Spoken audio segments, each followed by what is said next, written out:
οργανώσεως αυτής προς αποκατάσταση των δημοκρατικών ελευθεριών στην χώρα. Είμαι βεβαίως πρότυπος άνθρωπος απέναντι της ιστορίας.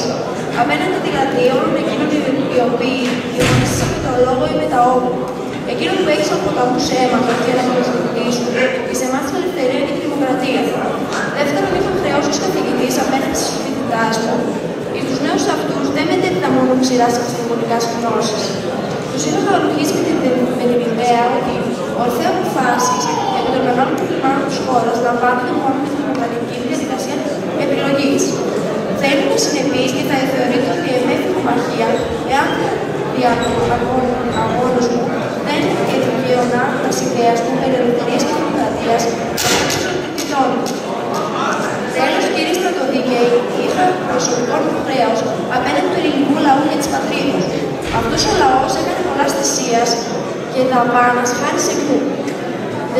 Με σπούδασε στα ελληνικά πανεπιστήμια, με έστειλε με υποτροφία για ανώτερα σπουδάσεις στο εξωτερικό, με έκανε καθηγητή ανώτατης σχολής και ανώτατων κρατικών λειτουργών. Διόλας αυτά στα θυσίας, τι ζητεί ως αντάλλαγμα από ο ελληνικός λαός και η πατρίς, τι ζητά από όλους τους πνευματικούς ανθρώπους, μόνο δύο πράγματα: να προσφέρουν επιστημονικά των υπηρεσιών και να είναι θεματοφύλακες των ηθικών και πραγματικών αξιών του ελληνικού λαού. Είχα υποχρέωση επομένως, κύριε Στρατοδίκε, να εξοφλήσω αυτό το μεγάλο χρέος μου, ακόμη και αν παρίστατο ανάγκη να δώσω και τη ζωή μου. Το σφαγείο τραγούδι του Μίκη Θοδωράκη.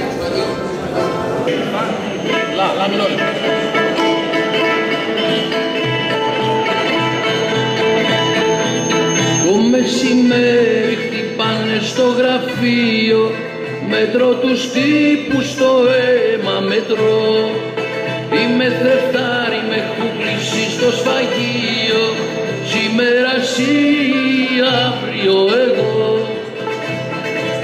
Τύπου το βράδυ στην ταράτσα τον Ανδρέα, μετρώ τους τύπους στο αίμα μετρώ. Πίσω απ' τον τοίχο πάλι θα είμαστε παρέα. Τακ τακ εσύ, τακ τακ εγώ, τακ τακ εσύ, τακ τακ εγώ.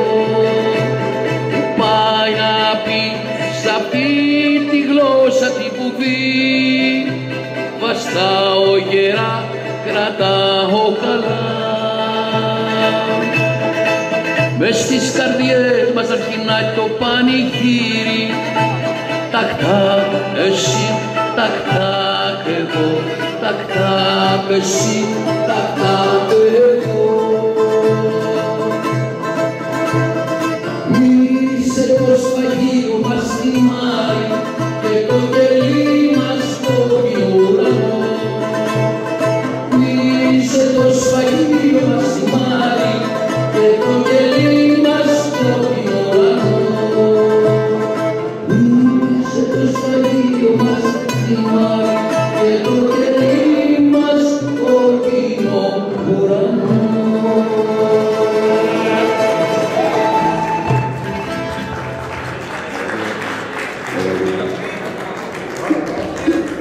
Είχε κατορθώσει να αποκεφαλίσει το λαό, στερώντας τον από τους εκλεγμένους του ηγέτες, και άλλους τους κρατούσε φυλακισμένους ή εξόριστους, ενώ άλλοι είχαν αναγκαστεί να πάρουν τον δρόμο της ξενιτιάς, προσπαθώντας να γυρέψουν τη βοήθεια των ξένων. Τώρα οι στίχοι ετούτοι του Σολομού ξανά έγιναν επίκαιροι έναν αιώνα μετά. Τότε όμως, όταν φαινόταν ότι τίποτε δεν μπορούσε να κλονίσει τη δικτατορία, έγινε το θαύμα. Ένα από εκείνα τα θαύματα που μονάχα σε τούτο το λαό είναι γνώριμα. Σε τούτο το λαό που σήκωσε τη σημαία της ελευθερίας, κρατώντας ένα γιαταγάνι ενάντια σε μια Οθωμανική αυτοκρατορία στα 1821, ή που όρθωσε το ανάστημά του σε δύο ακατανίκητες πολεμικές μηχανές στα 1940. Τούτος ο λαός, χωρίς αρχηγούς, χωρίς καμιά βοήθεια από πουθενά, ζωντάνεψε με μόνο τον πόθο του για ελευθεριά την εποποιία των ελεύθερων πολιορκημένων του Μεσολογιού. Λίγο ακόμη, τραγούδι του Μίκη Θοδωράκη από την εξαίρετη χοροδία μας.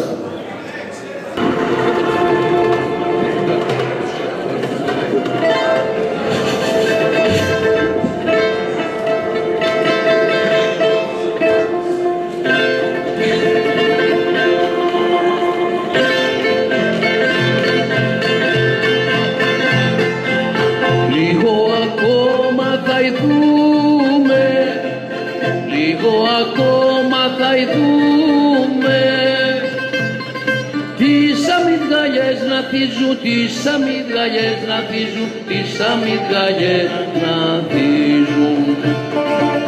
Λίγο ακόμα θα σηκωθούν, λίγο ψηλότερα, λίγο ψηλότερα, λίγο ψηλότερα. Λίγο ακόμα θα σηκωθούν, λίγο ψηλότερα, λίγο ψηλότερα, λίγο ψηλότερα. Λίγο ακόμα θα ειδούμε, λίγο ακόμα θα ειδούμε τα μάρμαρα να λάμπουν στον ήλιο και η θάλασσα να κυματίζει. Λίγο ακόμα θα σηκωθούμε, λίγο ψηλότερα, λίγο ψηλότερα, λίγο ψηλότερα. Λίγο ακόμα θα σηκωθούμε, λίγο ψηλότερα, λίγο ψηλότερα, λίγο ψηλότερα.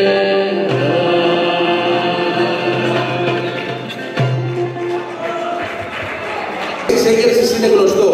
Προσπάθεια υποταγής του φοιτητικού κινήματος, μελέτη των 12 της ΑΣΟΕ, η δίκη των 11, στράτευση των συνδικαλιστών φοιτητών, παρέτηση του καθηγητή Κοκκινόπουλου από το Πολυτεχνείο, τρίτη κατάληψη της νομικής από τους φοιτητές που ήρθαν πια σε ανοιχτή ρήξη με την δικτατορία, που προσπαθούσε να υποτάξει το φοιτητικό κίνημα και δεν τους επέτρεπε να εκλέγουν οι ίδιοι με ελεύθερες εκλογές τους αντιπροσώπους τους.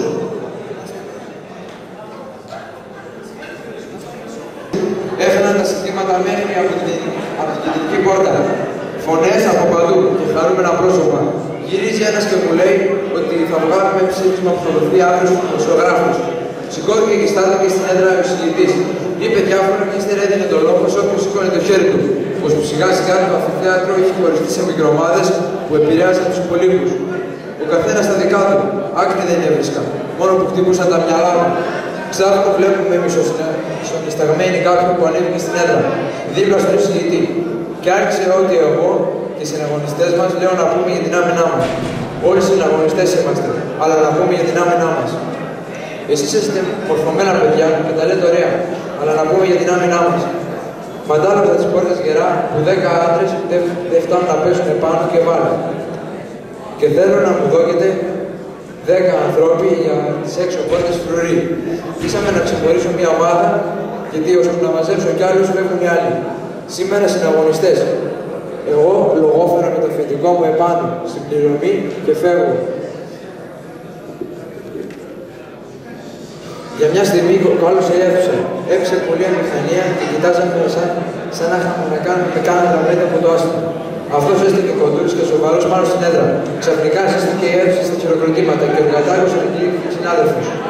Ορισμένοι τον ανακήρυξαν συναγωνιστή, άλλοι σύντροφο και άλλοι συγκινημένοι που δεν άφησαν τη δουλειά του να έρθει μαζί μας. Ο πρώτος μας εργάτης. Να η απόδειξη για τους ολιγόπιστους ότι το φοιτητικό κίνημα είναι αναπόσπαστο κομμάτι του λαϊκού κινήματος. Όλοι ήθελαν να το δουν. Από τα πίσω καθίσματα φώναζαν ότι δεν άκουσαν καλά τι είπε ο συναγωνιστής. Ο συζητής επανέλαβε. Ο εργατάκος έσκυβε το κεφάλι του και είχε ξημερώσει, αλλά η απόφαση δεν είχε πάρθει. Θα επαναλαμβόταν η συνέλευση σε 7.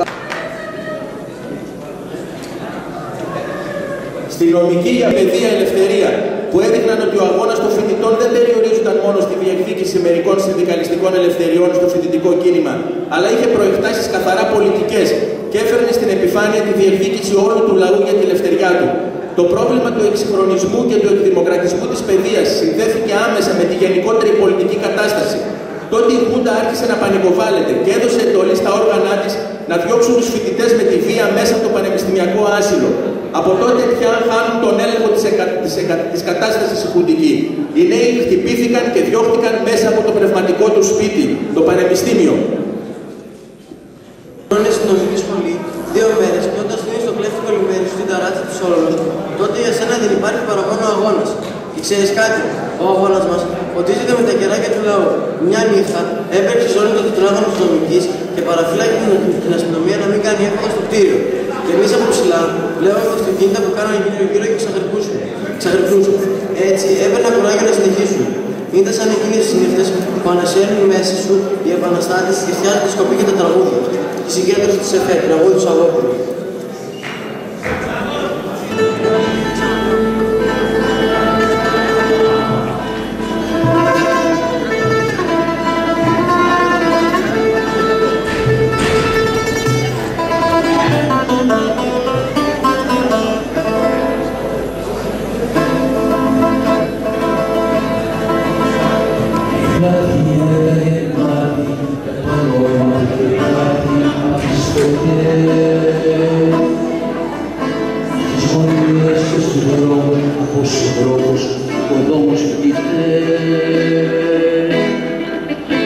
Και εσύ έφεγες στη μέση όλου του κόσμου, ήσου φως μου, κατά κόκκινη νύφαδα σε γιορτή που δεν ξαναδά στη ζωή μου τη σκυφτή.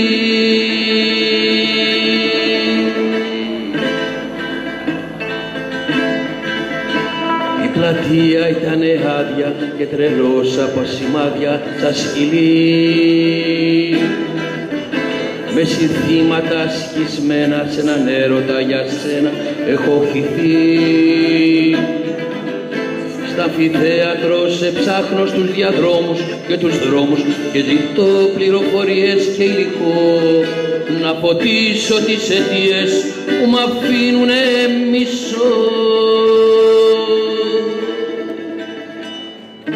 Η πλατεία ήταν γεμάτη και από το πρόσωπο σου πλάτη έχει χαθεί. Στον αγώνα του συντρόφου, την αγωνία αυτού του τόπου για ζωή.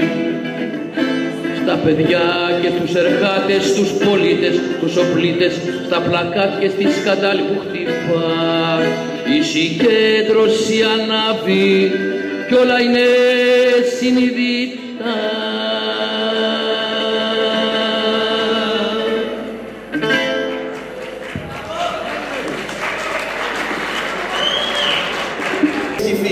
Οι φοιτητές, ο παλμός, το ζωντανό αίμα του ελληνικού λαού δεν καταθέτουν τα όπλα. Στις 14 Νοέμβρη συνεδριάζουν οι Γενικές Συνελεύσεις των Σχολών του Πολυτεχνείου και αποφασίζουν κατάληψη. Στο προάβλιο τραγουδούν και χορεύουν πάνω στον ίδιο τόπο του μαρτυρίου τους. Είναι η μελλοντική πνευματική ηγεσία του τόπου μας, που απλώνει τα χέρια της στο λαό για ένα καινούριο χορό του Ζαλόγκου. Οι κοιμισμένες συνειδήσεις εκείνη τη νύχτα αφυπνίζονται από τη φωνή του εκφωνητή του ραδιοσταθμού των φοιτητών, που ζωνεί τις καρδιές. Αν είχαν διάβολα τις πόρτες και τα παράθυρα, αν φώναζαν όλα τα δωμάτια και τα μπαλκόνια, ετούτα τα μεσάνυχτα δεν θα μπορούσαν να με επαγγελέψουν. Και ύστερα, πως ό,τι γίνει απόψε εδώ, θα γίνει με την ανοχή των πολιτικών της σιωπηλής πλειοψηφίας. Και αυτό λέει ο Φραντς Φανόν για τους ίδιους και τους προβάτες, είδαν εδώ ακριβώς που υπάρχουν απόλυτα. Αναρωτιόμουν, τι να κάνουν στα σπιτάκια, να κοιμούνται άραγε. Μισή μετά μεσημβρίας. Τα δάκρυα των δρόμων δεν φτάνουν για τα δύο νεκρά παιδιά. Τα δάκρυα των δρόμων δεν είναι για τα δύο νεκρά παιδιά. Τα δάκρυα των δρόμων είναι αποτέλεσμα των δακρυγόνων αερίων που αερούνται στην ατμόσφαιρα. Πέμπτη και Παρασκευή το Πολυτεχνείο γίνεται για όλη την Αθήνα τόπος προσκυνήματος. Όλος ο κόσμος θέλει να δει εκείνα τα παιδιά που αψηφώντας τα τάγκς έστειναν το πανό τους. Οι γολιάτσια μάρμαρα με συνθήματα βρίσκονται στην ψυχή του λαού. Ψωμί, παιδεία, ελευθερία, δημοκρατία, αγρότες, εργάτες, φοιτητές. Για 2 μέρες μέσα σε εκείνο το ίδρυμα με τα σοβαρά αρχαιοπερπτήρια χτύπαγε η καρδιά της Ελλάδας. Τούτα εδώ τα μάρμαρα, τραγουδιστές